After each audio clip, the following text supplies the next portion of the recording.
La République démocratique du Congo fait désormais partie des 10 pays les plus riches du continent africain. Selon le Fonds monétaire international, le produit intérieur brut de la RDC est passé des 63 à 69 milliards de dollars américains. Les détails à suivre dans ce journal. Et puis, lutte contre les détournements des deniers publics en RDC, le chef de service de l'inspection générale des finances, Jules Alinguete, a échangé avec le président du Conseil supérieur de la magistrature. Objectif, obtenir l'accompagnement de la justice dans les dossiers des détournements et des corruptions. 17 mai 2023, 26 ans après l'entrée à Kinshasa de l'AFDL dirigée par Laurent Désiré Kabila, quel héritage économique mettre à son actif à ce jour? Réponse à suivre dans ce journal.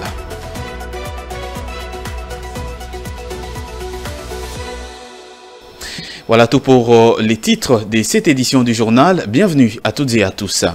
Tout d'abord, le guichet unique de délivrance des permis de construire est déjà opérationnel en République démocratique du Congo. C'est ce qu'a annoncé le directeur général de cette structure au Premier ministre Jean-Michel Samaloukonde. Le DG Kennedy Mukendi était accompagné de ces deux DGA, l'un pour les questions administratives et financières et l'autre pour des questions techniques tout simplement. Le staff dirigeant de cette nouvelle institution a saisi cette opportunité pour faire part au chef du gouvernement de quelques problèmes auxquels ils sont butés au sein de GUPEC. Nous sommes venus rencontrer son Excellence Monsieur le Premier ministre, chef du gouvernement, en sa qualité du père de la réforme guichet unique de délivrance des permis de construire. Nous avons été désignés par lui, bien sûr, et au jour d'aujourd'hui, nous sommes fonctionnels.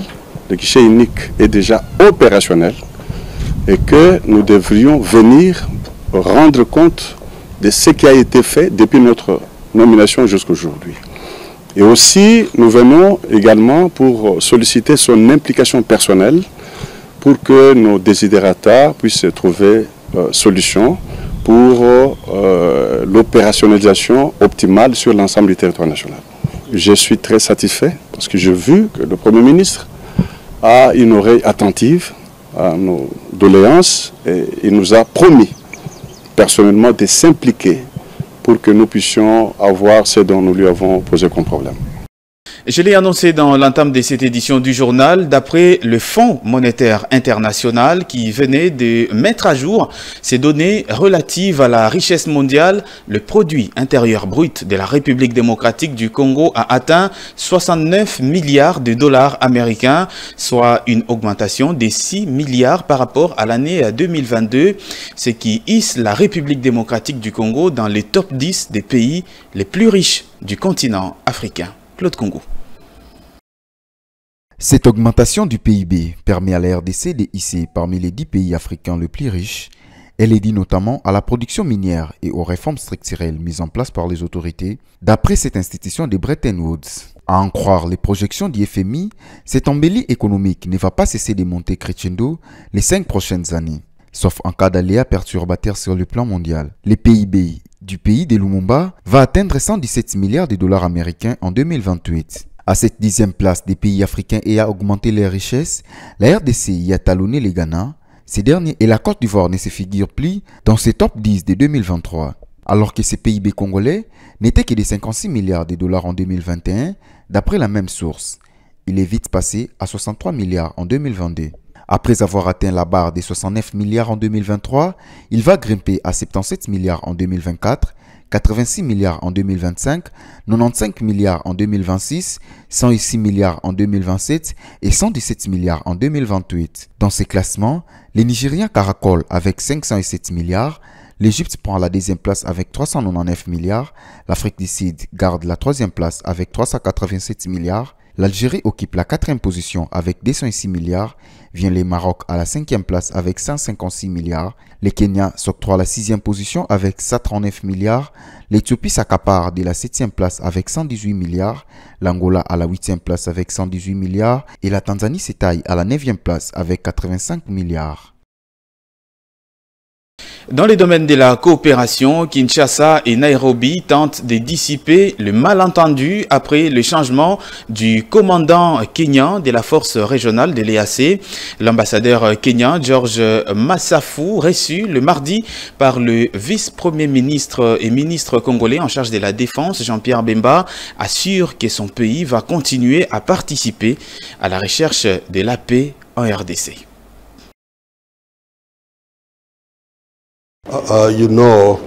Kenya. Il est à noter que le Kenya et la RDC sont des très bons amis. Avec le vice-premier ministre, nous avons évoqué pas mal de sujets de la paix et également et spécialement de la paix dans l'est de la RDC. Retenons aussi que le Kenya et la RDC collaborent dans l'amélioration de la paix dans la partie est. De toute évidence, le Kenya va continuer à participer à la recherche de la paix comme il a toujours fait par le passé. Il y a déjà eu des troupes kenyanes à Beni contre les groupes armés à Kisangani. Ceci montre à suffisance que le Kenya reste aux côtés de la RDC pour la paix, autant que cela a été le cas pour protéger à un moment donné la ville de Goma et même l'aéroport de Goma. Je suis particulièrement heureux car j'ai eu un entretien très intéressant avec le vice-premier ministre et ceci constitue une grosse avancée dans nos relations. As East Africa Community. Dans le reste de l'actualité, la République démocratique du Congo devrait garder sa suprématie dans l'approvisionnement mondial du cobalt. Le pays de Félix Antoine Tshisekedi représente à ces jours plus de 70% d'approvisionnement dans le secteur, malgré la montée en puissance de l'Indonésie. Avec un total de 115 371 tonnes de cobalt produites, soit plus des 2/3 de la production mondiale rien que pour l'année dernière, la République démocratique du Congo a été d'un apport important sur le marché de ce métal ces derniers mois. Dans son rapport sur l'exercice de l'année 2022 relatif à l'état du marché mondial, l'Institut du cobalt a indiqué que la République démocratique du Congo devrait continuer à exercer sa suprématie dans l'offre mondiale du métal vert jusqu'en 2030. Selon les projections de ces experts, la RDC devrait représenter 57% de l'approvisionnement mondial en cobalt issu de ces mines en 2030 contre 73% en 2022. Ceci malgré la montée en puissance de l'Indonésie dans la production de ce métal. Dans un document rendu public récemment, Benchmark Mineral Intelligent a révélé que l'Indonésie devrait multiplier par 10 sa production, alors que la République démocratique du Congo ne devrait augmenter que des 2/3. De ce fait, la part du pays de Félix Tshisekedi dans la croissance de l'offre mondiale du cobalt devrait être de 44% sur la période 2022-2030, contre 37% pour l'Indonésie. A noter qu'en 2022, la production mondiale du cobalt a augmenté de 21% sur un an pour atteindre 198 000 tonnes. En 2023, il est attendu que le seuil des 200 000 tonnes de cobalt soit dépassé. Certaines estimations vont jusqu'à 318 000 tonnes de cobalt en 2030. Venons-en maintenant à cette information. L'inspecteur général des finances, chef des services de l'IGF, Jules Alinguete, a été reçu par le premier président de la Cour constitutionnelle et en même temps président du Conseil supérieur de la magistrature, Dieudonné Kamuleta Badibanga, le mardi 16 mai dernier. Il était question d'exiger l'implication personnelle de ce dernier dans tous les dossiers des détournements des deniers publics et de corruption. Le président de la haute autorité de la magistrature pour solliciter son implication personnelle dans tous les dossiers en rapport avec la corruption et les détournements des deniers publics. Je suis très ravi parce qu'il m'a fait part de sa détermination à accompagner efficacement la vision de son Excellence, Monsieur le Président de la République, dans le cadre de la lutte contre la corruption et le détournement des deniers publics. Et il a la ferme volonté d'accompagner tous les dossiers en rapport avec la répression des antivaleurs dans la gestion publique. Nous sommes des auxiliaires de la justice, nous sommes obligés de travailler toujours avec les autorités judiciaires parce que la plupart de nos dossiers finissent toujours entre les mains des autorités judiciaires. Donc nous sommes obligés de venir à tout moment solliciter leur implication, leur accompagnement pour que la lutte contre la corruption et les détournements des deniers publics puisse faire des avancées significatives dans notre pays. Et à son tour, le premier président de la Cour constitutionnelle a assuré que la rencontre avec l'inspecteur général et chef des services de l'UGF était également axée sur l'investissement du bureau du Conseil supérieur de la magistrature en termes de l'accompagnement et du suivi efficient de tous les dossiers liés à la corruption. On l'écoute. Oui, merci beaucoup, madame. Le voir aujourd'hui ici, officiellement, cela ne veut pas dire qu'on n'était pas en contact. Comme il vient de le dire, il y a des grands dossiers qui concernent l'assainissement des affaires élevées pour stopper aussi les antivaleurs dans ce pays. Mais aujourd'hui, c'était beaucoup plus question que le bureau du Conseil supérieur de la magistrature puisse s'investir afin d'accompagner et d'assurer un suivi efficient de tous ces dossiers-là. Et j'ai eu moi-même à leur assurer que tout sera fait pour que tout dossier qui arrive soit mené à bon port. Et c'est pour cela que nous avons inauguré une autre phase, parce que les dossiers qui venaient avant, on ne nous mettait pas en copie. Mais il y a je crois aujourd'hui ou hier, depuis hier, les dossiers qui arrivent, nous sommes mis en copie. Ça nous facilite la tâche pour ce suivi-là et faire en sorte que le magistrat qui est là pour que la population puisse avoir confiance dans sa justice puisse faire son travail sans atermoiement.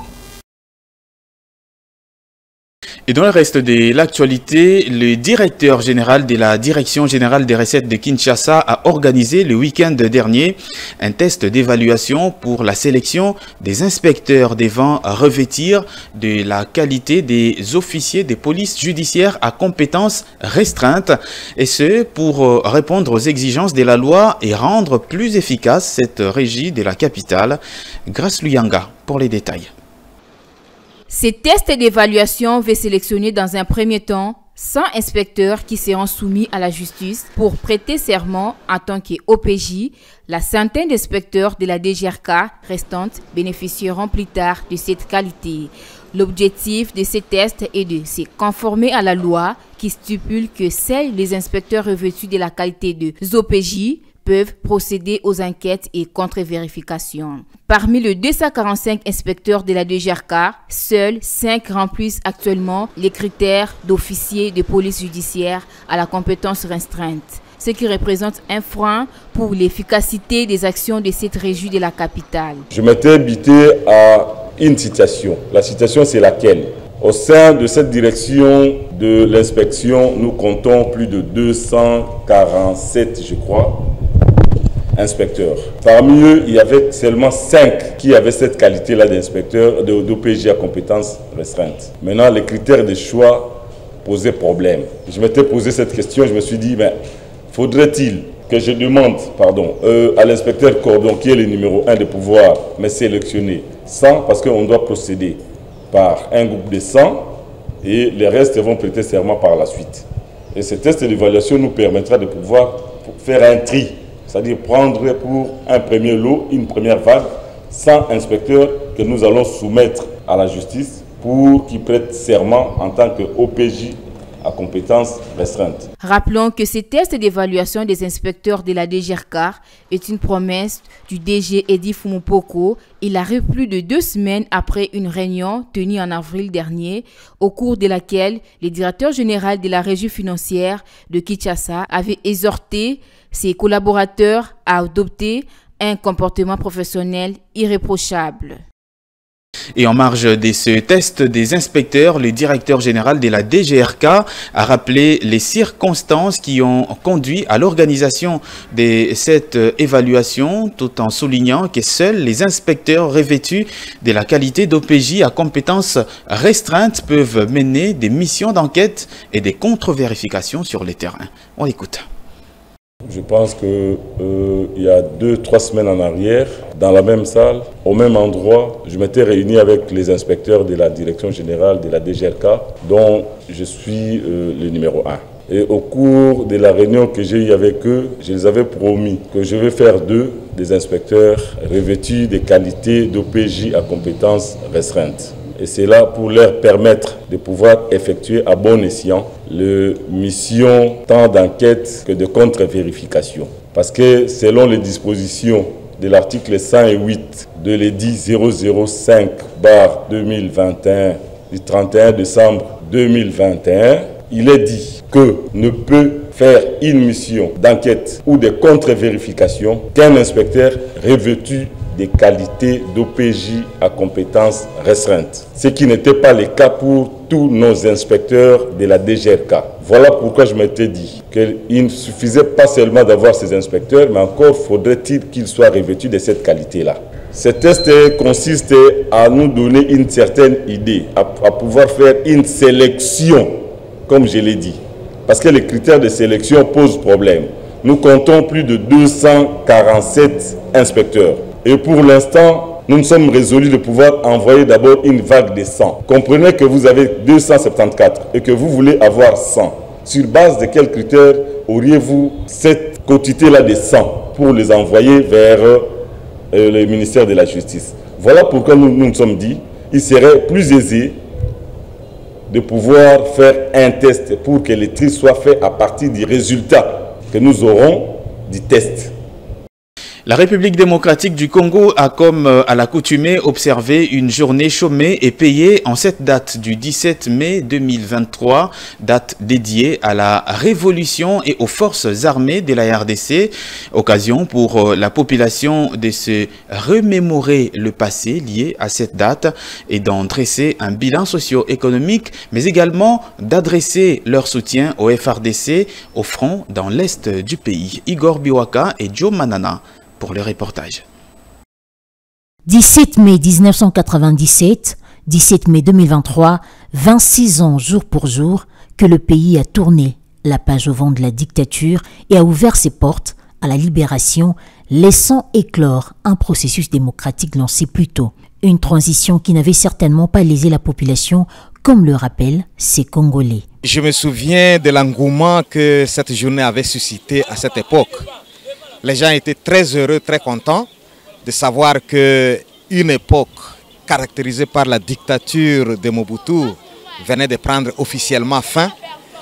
Et il y avait de l'enthousiasme, il y avait l'allégresse, les gens étaient très très heureux. Et moi personnellement, j'étais véritablement heureux de voir qu'on faisait ces passages-là. D'où la nécessité d'inculquer à la jeune génération les valeurs du patriotisme et de lancer un appel de soutien aux forces armées de la RDC. Nous sommes arrivés ici pour montrer à nos enfants ce que nous enseignons, nous devons le mettre en pratique. Et que nos enfants doivent connaître l'histoire de notre pays. Et cela donnera le courage à nos enfants de reconnaître la souveraineté de notre pays. Vraiment, nous sommes de cœur avec notre armée. Que la FAR RDC puisse toujours vaincre les combats de nos agresseurs. Ces agresseurs rwandais vont rentrer chez eux.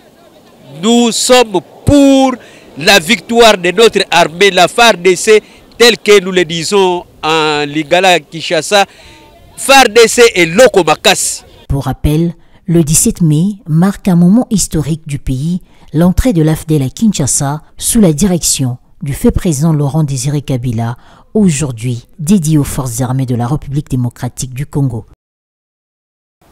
Restons toujours dans ce même chapitre, 26 ans après l'entrée à Kinshasa de l'AFDL, dirigée par Laurent Désiré Kabila. Quel héritage économique mettre à son actif? Parmi les actions entreprises par l'ancien président figurait notamment la mise en place du service national qui avait pour but d'accroître la production agricole nationale en vue de garantir l'autosuffisance alimentaire. Une réalisation que les Congolais sont loin d'oublier. Ils l'ont affirmé ce mercredi auprès de nos reporters Kessia Onga et Sele Chamala. Depuis Moussa Akoufa, le 16 janvier 2001, l'idée à Kanyamaka cessé. Depuis le décès du fait président Laurent Désiré Kabila, l'initiateur du projet Kanyamaka CC, Ces derniers n'ont plus d'impact. La récente production de maïs venant de cette zone était malheureusement réservée à une catégorie de personnes ciblées, dont principalement les militaires, les policiers et les fonctionnaires. Le reste de la population n'en a pas profité.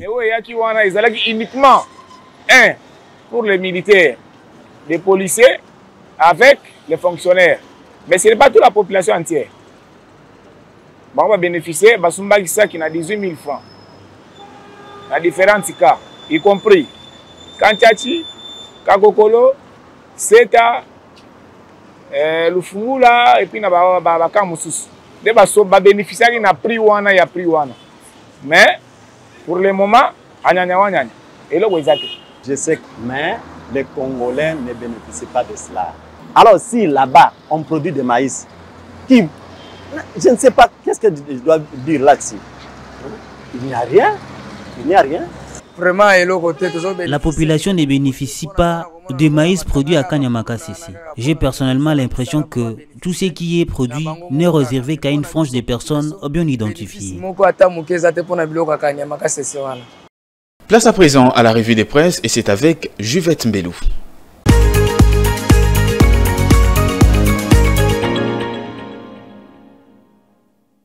Bienvenue dans cette revue de presse économique.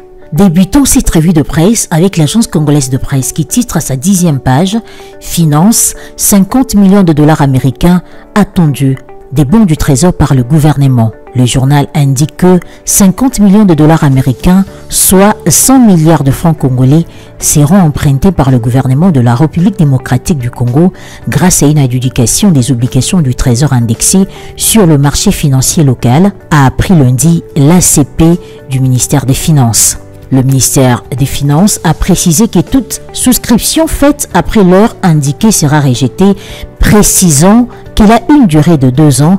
La date du remboursement final est fixée pour vendredi 16 mai 2025. Poursuivons cette revue de presse toujours avec l'ACP qui titre à sa 11e page « Produits pétroliers, suspension pour 3 mois de l'approvisionnement par le poste frontalier de Lufu ». La consoeur note que l'approvisionnement de la République démocratique du Congo en produits pétroliers par le poste frontalier. La consoeur note que l'approvisionnement de la République démocratique du Congo en produits pétroliers par le poste frontalier de Lufu dans la province du Congo central est suspendu temporairement, a annoncé lundi le ministère des Hydrocarbures dans un communiqué. Le journal renseigne que, quant aux opérateurs des autorisations de transport et stockage et d'importation et commercialisation des produits pétroliers, ils sont obligés de procéder à la transmission mensuelle auprès de l'administration centrale et des divisions provinciales des hydrocarbures, des statistiques, des volumes des produits manipulés conformément aux dispositions de la législation des hydrocarbures en vigueur. Ces mesures, qui ont déjà été communiquées aux différents services de l'État, comme la Fédération des entreprises du Congo et aux entreprises pétrolières, vont entrer en vigueur à partir du 1er juin 2023. Terminons cette revue de presse avec la prospérité qui titre pour sa part « 9e jeu de la francophonie, Sama Lukonde interpelle le comité de pilotage ». En sa qualité de superviseur de 9e jeu de la francophonie de Kinshasa, le Premier ministre Jean-Michel Sama Lukonde en a appelé à la responsabilité du comité de pilotage face à la nécessité de tenir les délais dans l'organisation de cette manifestation de haute portée sportive et culturelle. Pour le journal, à 2 mois de la tenue de jeu, il a une nouvelle fois attiré l'attention du comité de pilotage, particulièrement celle du vice-premier ministre des Affaires étrangères et francophonie en sa qualité du ministre d'État, ministre des Infrastructures et Travaux publics qui gère le dossier critique des infrastructures et du ministre des Finances en charge du décaissement en faveur des entreprises engagées dans ce processus. À en croire le confrère, la réussite de 9e jeu de la francophonie de Kinshasa constitue un enjeu majeur dans la nouvelle dynamique diplomatique impulsée par le président de la République, chef de l'État. Le président du comité de pilotage a été chargé de lui faire rapport chaque semaine sur l'état d'avancement des préparatifs. Bien d'autres points ont été évoqués lors de cette même réunion du Conseil des ministres. C'est le cas de l'insécurité alimentaire, de la situation macroéconomique ainsi que de la suite des événements après des éboulements des Kaléé et de la situation sécuritaire préoccupante dans les environs de Kinshasa et dans l'est de la RDC. Fin de cette revue de presse économique. Merci de l'avoir suivi.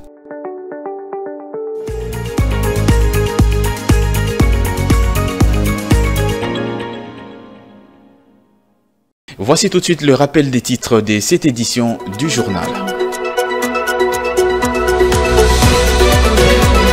La République démocratique du Congo fait désormais partie des 10 pays les plus riches du continent africain.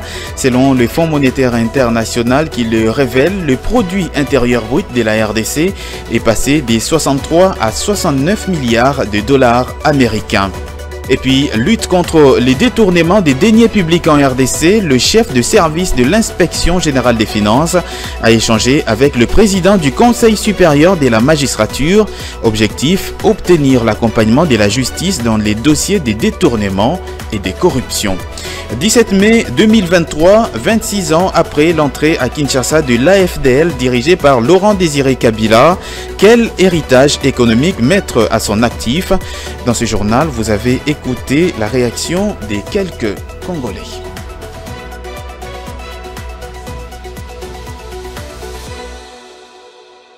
Et voilà, c'est la fin complète de cette édition du journal sur votre télévision. Merci à toutes et à tous de l'avoir suivi. Retrouvez-nous également sur nos différentes plateformes sur les réseaux sociaux. C'est notamment sur Facebook, Twitter, YouTube, Instagram, mais aussi TikTok. Dans l'entretemps, je vous souhaite une excellente suite des programmes sur nos antennes.